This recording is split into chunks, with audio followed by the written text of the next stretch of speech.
रामकृष्ण हरी मित्रांनो, स्वागत आहे तुमचं आपल्या साई मिनी ब्लॉगमध्ये. तर आज सकाळ सकाळ दुकानावर दादा होता आणि आपण गेलो तो दुकानावरती.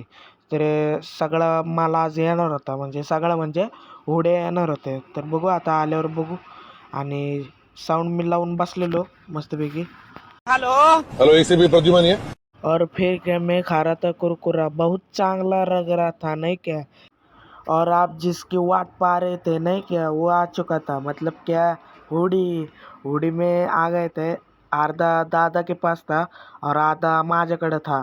फिर मैंने हुडी लगाया और उसके बाद मैं बैठने गया। फिर कस्टमर आ गए और सब दुकान सगळं सुमसम होने के बाद मेरा तोंड ऐसा है, आप देख। और ये खो माल कैसा है हमारे, हमारा माल ही कैसा है वाड़िव। और जय भी आ गया है। फिर नहीं क्या, हमारी पब्लिक देखो भाई कसा है विषय। वडापाव वडापाव आणलाय मस्तपैकी, मैंने खाया है। और लाइक और कमेंट और सब्सक्राइब करो। Thanks for watching, bye.